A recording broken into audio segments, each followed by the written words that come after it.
وضو کا طریقہ سن لیں ذرا ایک دفعہ. وضو تو سب کو ہی کرنا آتا ہے, لیکن جو صحیح پراپر سنت طریقہ ہے نا اس سے لوگ وضو نہیں کرتے. نماز کا طریقہ تو بڑا لمبا ہے, اب وہ تو پوری کر کے دکھانا پڑے گا نا, تو وہ پھر کسی اور وقت انشاءاللہ. وضو کا جو طریقہ ہے نا, لوگ کیا کرتے ہیں عجیب, نارملی تو سب صحیح کر رہے ہوتے ہیں لیکن جو صحیح سنت طریقہ اس کو فالو نہیں کرتے. طریقہ یہ کہ آپ نے ہاتھ دھونے کے بعد بائیں ہاتھ سے نلکا کھولا, سیدھے ہاتھ میں کیا لیا, پانی لے کے نلکے کو فوراً کیا کر دیا, چلو میں پانی لے کے. لوگ سمجھتے ہیں نلکا کھولنا تو سنت ہے, بند کرنا سنت. ارے بولو نا یار, نہیں ہے. تو کلی تو سیدھے ہاتھ سے کرنی ہے نا, تو الٹے ہاتھ سے آپ کیا کر دیں گے, نلکا بند.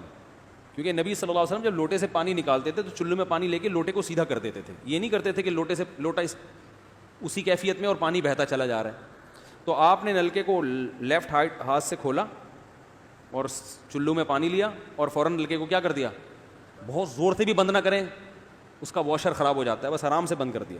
کیونکہ وہمی ہوں گے نا, وہ یوں کر کے کرتے رہیں گے, نلکے توڑ دیتے ہیں کہ بھئی ایک قطرہ بھی ضائع ہو گیا تو قیامت کے دن کہیں جہنم میں نہ پھینک دیں ہمیں, اس لیے پورے کوئی نمی بھی نہ آئے, تو تھوڑا سا بند کر دیں, ایک آدھ قطرہ ٹپکنے سے کچھ نہیں ہوتا.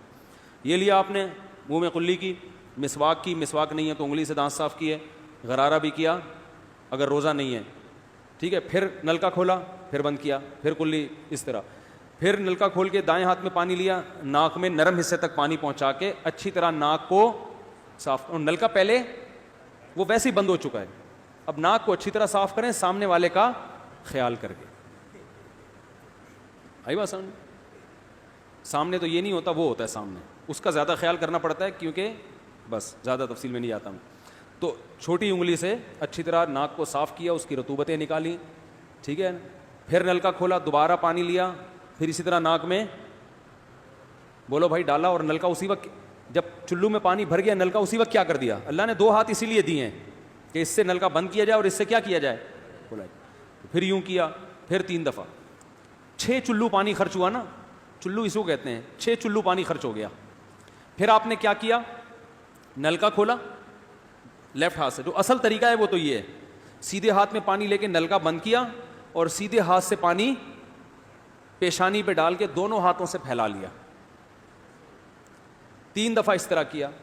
اس پہ عمل نہیں ہوتا تو پھر اتنا کر لو کہ دونوں ہاتھوں پہ کیا لے لو, نلکا کھول کے پانی لے کے پیشانی پہ ڈالو اور فوراً نلکا کیا کر دو, بند کر دو, اور پھر ہاتھوں سے اچھی طرح اس کو ملو. سمجھ میں نہیں آ رہی بات؟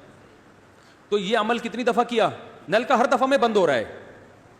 ہمارے یہاں جس ٹائم پہ نلکا کھلتا ہے تو جب تک وضو مکمل نہیں ہو جاتا بند ہونے کا نام نہیں لیتا.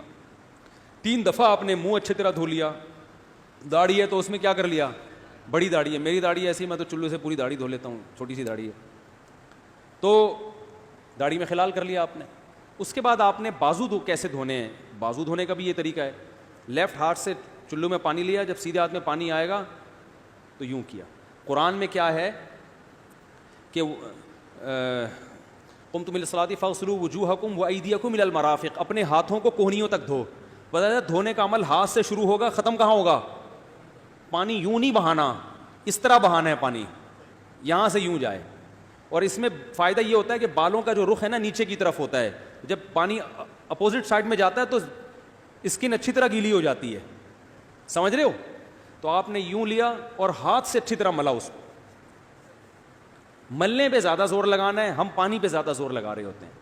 پھر یہ بھی ہو سکتا ہے کہ دونوں ہاتھوں سے لو, دونوں ہاتھوں سے نلکا کھول کے دونوں ہاتھوں سے پانی لے کے, کیونکہ اس میں زیادہ پانی آ جاتا ہے, تو پانی لے کے آپ نے لیفٹ ہاتھ کو بھی یوں کیا نا, تاکہ یہ پانی بھی ادھر ٹرانسفر ہو اور یوں چلا جائے. اس طرح سے آپ نے دوسری دفعہ دھو لیا اور نلکا کیا کر دیا, بند.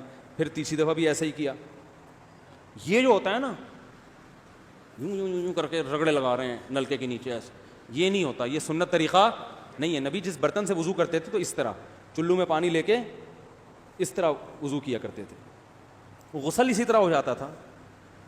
تو اب پھر لیفٹ میں بھی ایسے ہی ہے, لیفٹ میں پانی ڈالا اور سیدھے ہاتھ سے سہارا لے کے کیا کیا, دونوں ہاتھوں کا پانی ادھر آ جائے گا. 1 دفعہ دھل گیا, اچھی طرح مسئلے کونیوں تک پہنچ جاتا ہے, اور پریکٹس کے بعد تو بہت اچھا ہو جاتا ہے. اس کے بعد آپ نے کیا کیا, سر کے بالوں کا مسا. سر کے بالوں میں جو یہ ہے یہ طریقہ کچھ بھی نہیں ہے, کہیں بھی ثابت نہیں ہے. سیدھا سیدھا آپ نے ہاتھ گیلے کیے, پیچھے لے گئے, ایک حدیث میں صرف یہاں تک آتا ہے, ایک حدیث میں واپس لانا بھی, تو دونوں طریقے ہیں مسح کے, صرف پیچھے لے جاؤ یا پیچھے لے جا کے پورے سر پہ ایسے ہاتھ پھیر لیا, کیا ہو گیا سر کا مسح. پھر انگلیوں کا, وہ کانوں کا, الاذنان من الراس, حدیث میں آتا ہے کان کس میں سے ہیں, سر میں سے. کیا مطلب اس کے لیے نیا پانی لینے کی ضرورت نہیں ہے, کان کا مسح کیا اور کانوں کی لو کا مسح کیا. گردن کا مسح بہت اختلاف ہے اس میں, احناف کے ہاں سنت احناف بھی نہیں کہتے, افضل ہے, بہتر ہے. سنت کے لیے جتنی مضبوط دلیل ہونی چاہیے وہ گردن کے مسح پہ نہیں ہے, اس لیے احناف کا بھی فتویٰ یہی ہے کہ بہتر ہے, کر لو, سنت نہیں, زیادہ زیادہ اس کو مستحب کہا جائے گا. تو گردن کا مسح کر لیں تو بھی ٹھیک ہے, نہیں کریں بولو بھائی ٹھیک ہے. لیکن یہ جو یہاں کا مسح نہیں ہوتا, بعض لوگ پوری گردن کو یوں کر کے لا رہے ہوتے ہیں, ایسا نہیں ہے. تو گردن کا مسح یہ جو یہاں سے کیا جاتا ہے, یہ پچھلے جانب سے ہمارے حضرت اس کے قائل نہیں تھے, وہ کہتے تھے مسح جہاں بھی شریعت میں ملتا ہے یہاں سے ملتا ہے. تو ان کی رائے یہی تھی کہ اگر گردن کا مسح کرنا ہے تو گدی, گردن نہیں گدی کا مسح وہ یہاں سے کر لے. لیکن یہ کوئی نہ سنت مؤکدہ ہے نہ کوئی زیادہ تاکید ہے اس کی, کوئی کرے ٹھیک ہے, نہیں کرے تو بھی ٹھیک ہے.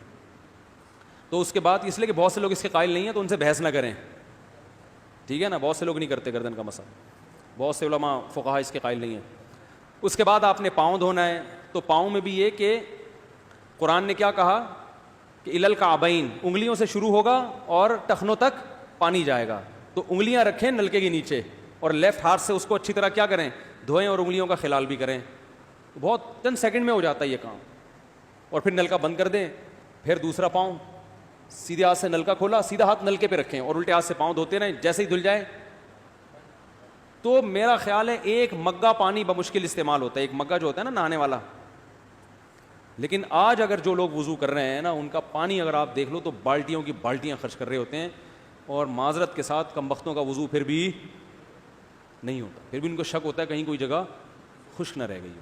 تو وہمی نہ بنے, اس طریقے سے وضو کریں, یہ سنت طریقہ ہے. اور قرآن میں بیان بھی یہی کیا کہ یہاں سے شروع کرو یہاں تک لے کے جاؤ. کافی ہو گیا میرا خیال ہے. اللہ تعالیٰ سمجھنے کی, عمل کرنے کی توفیق عطا فرمائے.